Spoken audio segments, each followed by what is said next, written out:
خطوة واحدة هي سبيلك للخروج من الدايت علشان تخرجي من دوامة الحرمان والشراهة اللي انتي على طول عايشة فيها. ده اللي هتعرفيه في فيديو النهاردة.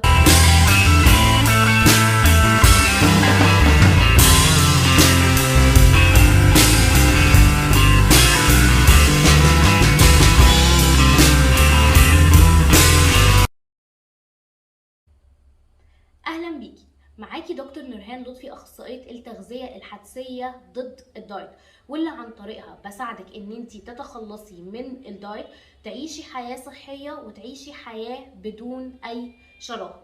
قبل ما نبدا ما تنسيش تعملي سبسكرايب للقناه وتفعلي زرار الجرس عشان يوصلك كل جديد من القناه. ويلا نبدا. دوامه الدايت والشراهه، ازاي تعرفي تخلصي من الدوامه دي؟ اولا خلينا نقول الدوامه دي بتحصل ليه. الدوامه دي ليها اسباب نفسيه وليها اسباب فسيولوجيه بتحصل بسببها. اول سبب وهو السبب الفسيولوجي اللي بيحصل جوه جسمنا، وهو بسبب الحرمان وبسبب الدايت اللي احنا بنبقى محطوطين فيه معظم الوقت. جسمنا بيبدأ يحصل فيه نوع من انواع الخلل في الهرمونات. الخلل في الهرمونات ده بيعمل عندك ايه؟ بيخلي ان هرمون الجوع عندك يبقى دايما اغلب الوقت عالي، فتلاقي نفسك ان انتي على طول يا اما جعانه او اصلا مش بتحسي بالجوع. وفي نفس الوقت نتيجه الحرمان الزايد عن اللزوم بتلاقي ان هرمون الليبتين، هرمون الشبع اللي مسؤول في جسمك ان هو يحسسك بالشبع، بيبدا ان هو يقل مع كتره الدايت ومع كتره الحرمان. فتلاقي نفسك ان انتي في بعض الاوقات بيجي عندك نوع من انواع عدم التحكم.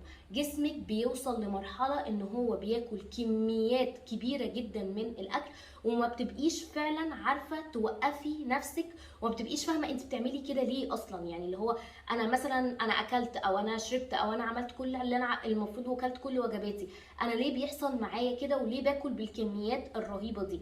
ولكن اللي جسمك بيعمله ان هو بيحاول يصلح من الخراب او الدمار اللي عمله الحرمان الزايد في جسمك.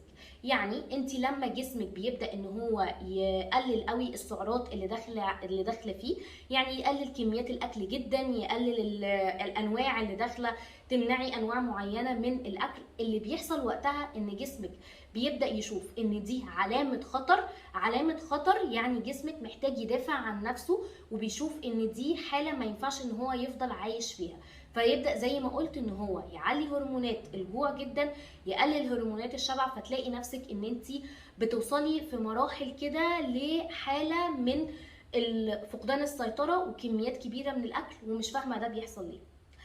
تاني سبب بقى وهو السبب النفسي، سبب الناو اور نيفر. بمعنى ايه؟ بمعنى ان انت احيانا بتتحطي قدام الاكل فبتبقي بتاكلي منه كانك اخر مره هتشوفيه في حياتك، وده اللي بيعمله فيكي الدايت، ان انت تلاقي نفسك بتاكلي كميات كبيره من الاكل علشان عارفه ان انت مش هتاكلي منها تاني. اعرف حاله على تكميم او داخله على حاجه، لقت نفسها ان هي بتاكل كميات كبيره جدا من الاكل ومش عارفه تتحكم في الكميات، عشان عارفه ان هي بكره او بعده او بعده مش هتقدر ان هي تاكل الكميات دي كلها. فبتلاقي دايما عندك حاله نفسيه كده اللي هي now or never، يا اما هتاكلي الاكل دلوقتي يا اما مش هيبقى مسموح بيه تاني. فتلاقي نفسك برضو عماله تاكلي اكل بكميات كبيره جدا جدا جدا. طيب السؤال بقى اللي ممكن يخطر على بالك دلوقتي، طب انا كنت ماشيه كويس جدا في الدايت وكنت عامله اللي عليا وزياده وكنت ماشيه بالحنتوفه، مره واحده لقيت نفسي خرجت عن السيطره وباكل كميات رهيبه من الاكل. ليه بيحصل معايا كده؟ ليه ما كنتش كده في وقت الدايت؟ خليني اقولك هنا بيحصل ده ليه. بسبب اول حاجه فكره برضو الناو اور نيفر، ان انت لو ما اكلتيش دلوقتي او ان خلاص الاكل بالنسبه لك بقى مسموح، وصلتي للي انت عايزاه بقى مسموح ان انت تاكلي، فكلي براحتك وكلي كل الانواع اللي انت كنتي محرومه منها، واستمتعي بكل الانواع اللي انت كنتي محرومه منها. وده بيحطك في وقتها في ضغط ان انت هتاكلي حاجات كتير اكلك الحاجات الكتير هيبدا يحطك شويه في ضغط اللي هو ايه ده، انا ليه ابتديت اكل تاني بالمنظر ده، انا ليه باكل كتير، طب ما انا كده هتخن، ونبدا نعيد السايكل من اول وجديد. يبقى ده اول سبب. تاني سبب بيدخلك فيها الحاله دي ان جسمك بيعوض الحرمان اللي هو كان فيه في وقت ما كنتي بتعملي دايت. هتقولي لي طب انا ما كنتش جعانه وقت الدايت، انا كنت تمام وقت الدايت، بس كان دايما في حاله من الحرمان وفي حاله دايما من نقصان الاكل انتي كنتي عايشه فيها. طيب انتي كده جيتي سويتي الدنيا في وشنا وقلت لنا ان كله وحش وكله زي الزفت. طب نعمل ايه بقى؟ هقولك دلوقتي تعملي ايه. الحل في الثقه في جسمك، استعاده الثقه في جسمك. كل اللي بيحصل ده وكل الحاجات اللي بتحصل دي بتحصل علشان انتي مش واثقه في جسمك، بسبب ان انتي شايفه ان انتي في حجم كبير نتيجه ان جسمك عندك ان الحرق عندك ضعيف، ان جسمك بيتخن من الهواء، الكلام ده كله، فبتبداي ان انتي اصلا ما تثقيش في جسمك. وفي نفس الوقت جسمك مش بيثق فيكي ليه؟ لان انتي على طول حرماه، فبيبقى بياكل الاكل في الوقت اللي هو مسموح فيه ان هو ياكل، علشان عارف ان هو بعد شويه مش هيقدر ان هو ياكل بطريقه طبيعيه تاني. طيب الحل لده ايه؟ ان انا ارجع الثقه دي تاني، تبقى ثقه كده متبادله رايح جاي ما بيننا احنا الاتنين. طب علشان تعملي حاجه زي دي، اول حاجه محتاجه 4 خطوات اساسيين علشان تقدري ان انت تنفذيها. ايه هم بقى ال4 خطوات دول؟ اول خطوه فيهم ان انت تبداي تحطي لنفسك هدف منطقي وتبعدي عن الاهداف الغير منطقيه. وهنا بنرجع بالموضوع شويه ان احنا محتاجين نشوف انهي الاهم بالنسبه لنا دلوقتي، ان احنا نخلص من الشراهه دي ولا لا.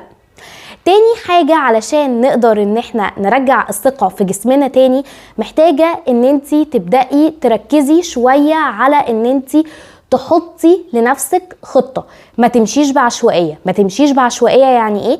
يعني مش هاكل اللي انا عايزاه في الوقت اللي انا عايزاه بالكمية اللي انا عايزاها بأي حاجة، لان الطريقة دي هتحسسك بتوتر زيادة عن اللزوم، هتحسسك ان لا الدايت كان احسن بالنسبة لي، الحرمان كان احسن بالنسبة لي، على الاقل كنت عارفة اسيطر، انا عارفة انا رايحة فين وجاية منين، فعلشان كده الطريقة دي مش صح ابدا.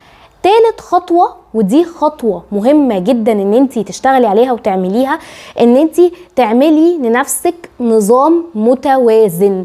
يعني نظام يكون فيه كل العناصر الغذائية ومحطوطة بطريقة متوازنة، علشان تبعدي او علشان نرجع فكرة الهرمونات الجوع والشبع انها ترجع تشتغل تاني بطريقة طبيعية.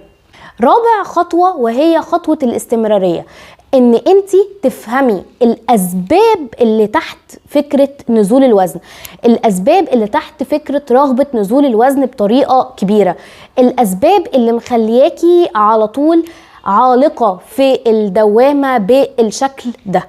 الحاجات دي لما بتشتغلي عليها ولما بتعمليهم خطوة بخطوة وبالراحة، بتبدأي ان انتي توصلي لحياة ما فيهاش شراهة، وفي نفس الوقت ما فيهاش دايت، وفي نفس الوقت عارفة تسمعي لإشارات جسمك كويس.